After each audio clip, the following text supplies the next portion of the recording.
행복한 교회 승리하는 성도 여러분, 남가주 은혜로 교회에 오신 것을 환영합니다. 오늘은 208번째 함께하는 조삼 12월 26일 토요일 순서입니다. 여러분 성탄절 잘 보내셨습니까? 올해 참 성탄 분위기가 안 난다라고 사람들 얘기합니다. 아마 지금 밖에 창궐하는 코로나 때문이 아닐까 그렇게 생각이 됩니다. 그래서 이 성탄의 기운이 사실 좀 어두워 보이는 때이기도 하는데, 근데 바로 이런 때가 우리가 성탄의 기쁜 소식을 더욱 전해야 하는 때인 줄로 믿습니다.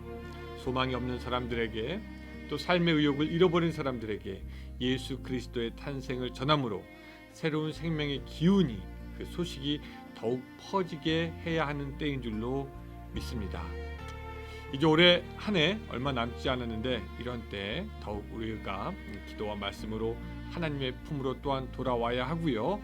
믿음의 시각으로 하나를 돌아보고 소망의 시선으로 한 해를, 다가오는 새로운 한 해를 계획해야 되는 때가 되어가는 줄로 압니다. 용비어천가 이런 말 나오죠. 뿌리 깊은 나무는 바람에 아니멜세. 여러분들의 믿음이 하나님의 말씀 가운데 더욱 뿌리 박히는 올해 남은 기간들 또한 내년이 되시기를 바랍니다. 우리 같이 찬양하겠습니다. 네, 오늘 말씀은 시편 42편 1절부터 5절까지의 말씀입니다. 시편 42편 1절부터 5절까지의 말씀 같이 읽겠습니다. 하나님이여, 사슴이 시냇물을 찾기에 갈급함같이 내 영혼이 주를 찾기에 갈급하나이다. 내 영혼이 하나님 곧 살아계시는 하나님을 갈망하나니 내가 어느 때에 나아가서 하나님의 얼굴을 배울까. 사람들이 종일 내게 하는 말이 내 하나님이 어디 있느뇨 하오니 내 눈물이 주야로 내 음식이 되었도다. 내가 전에 성의를 지키는 무리와 동행하여 기쁨과 감사의 소리를 내며 그들을 하나님의 집으로 인도하였더니 이제 이 일을 기억하고 내 마음이 상하는도다. 내 영혼아, 내가 어찌하여 낙심하며 어찌하여 내 속에서 불안해하는가. 너는 하나님께 소망을 두라. 그가 나타나 도우심으로 말미암아 내가 여전히 찬송하리로다. 아멘.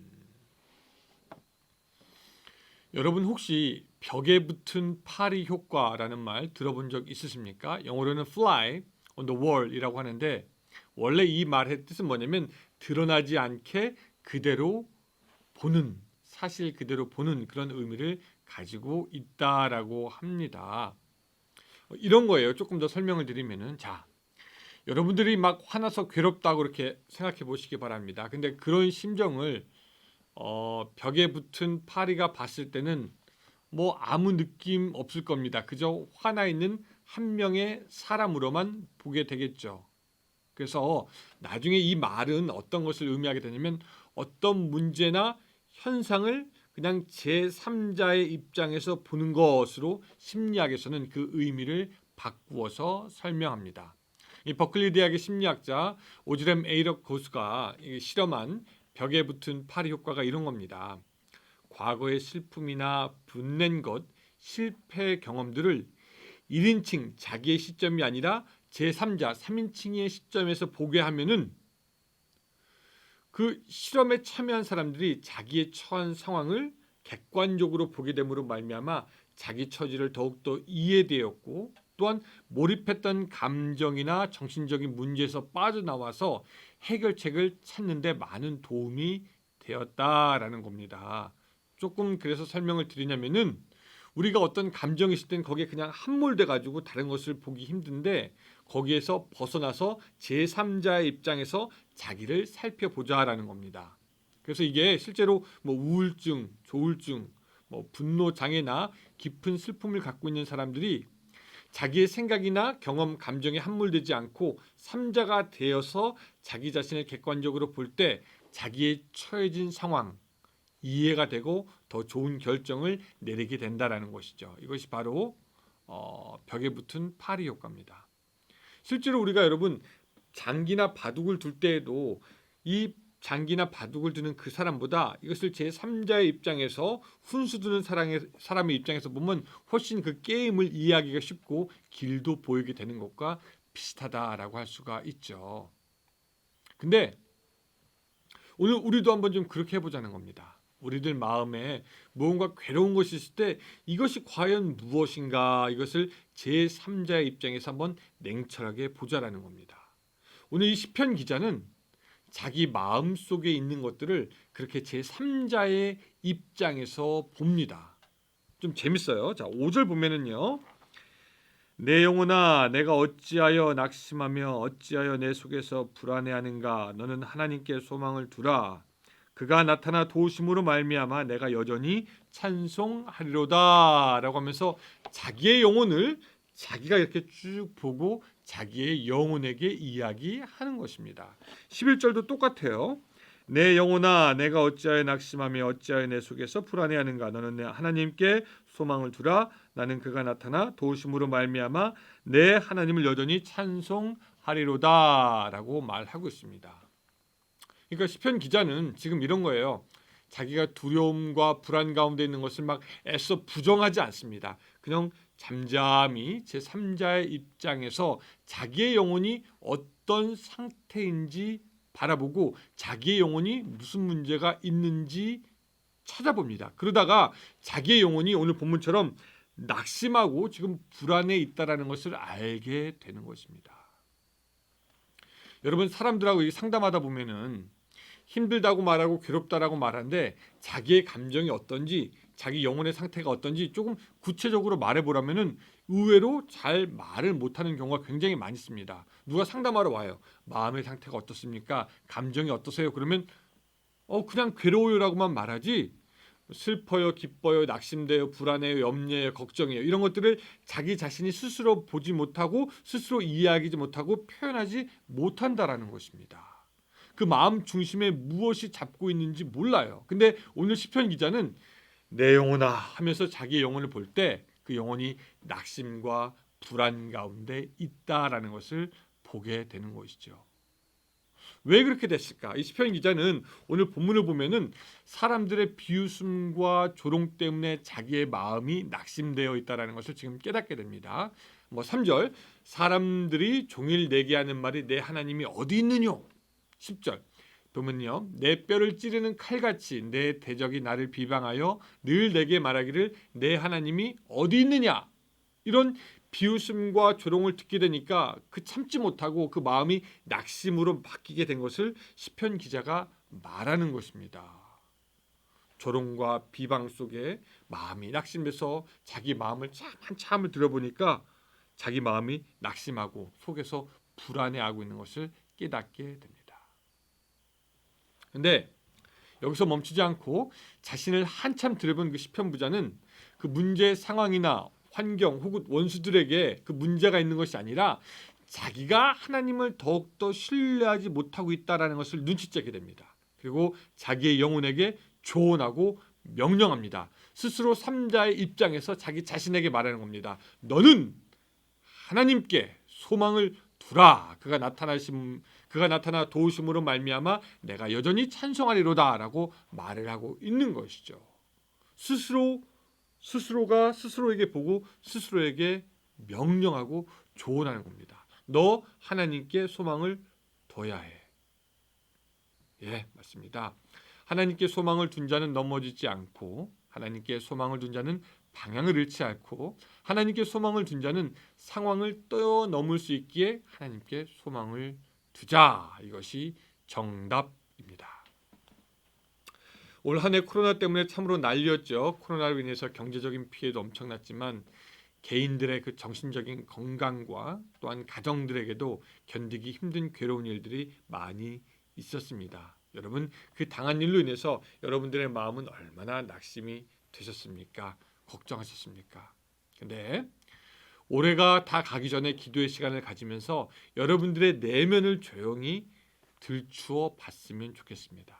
거기에는 아마 여러 가지 감정의 조각들이 있을 것이고 수많은 생각들이 있을 것이고 시편 기자가 보았던 낙심도 있을 것이고 또한 없어지지 않는 트라우마도 검은 괴물처럼 도사리고 있을 수도 있습니다.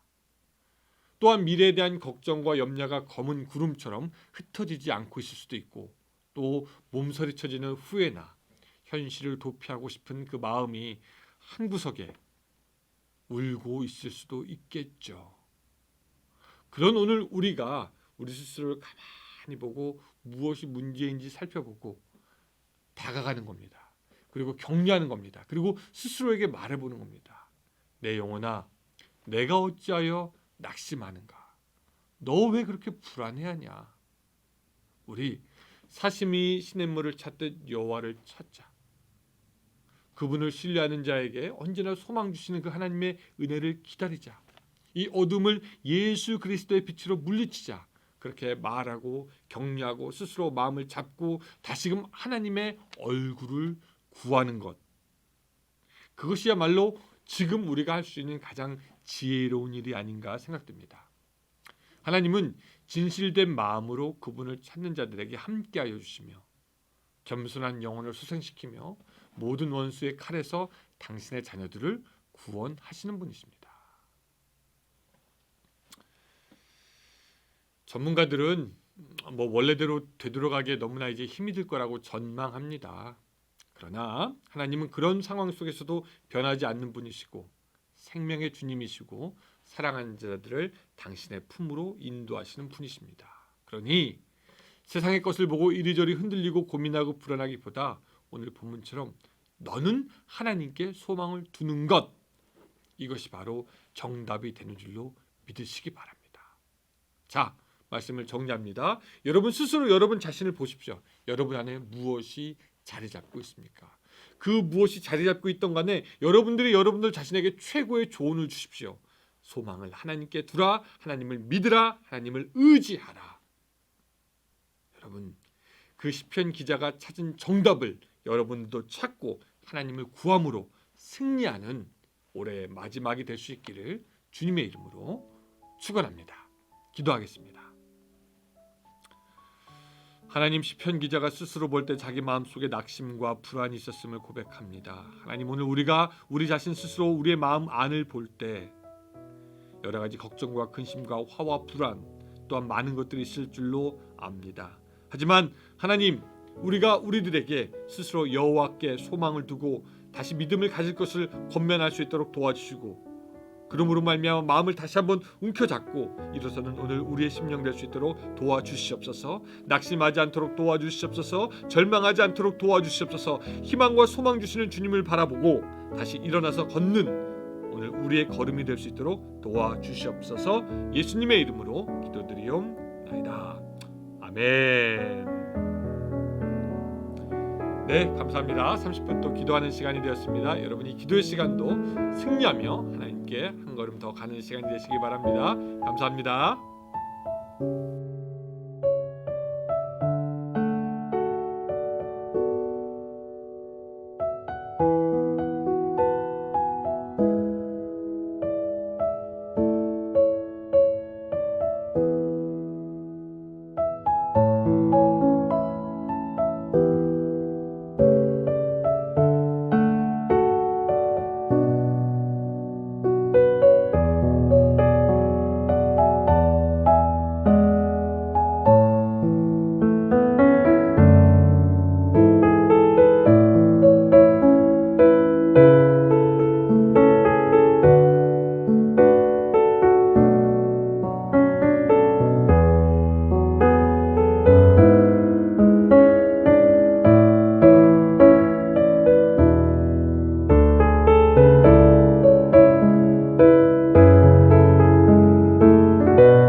감사합니다.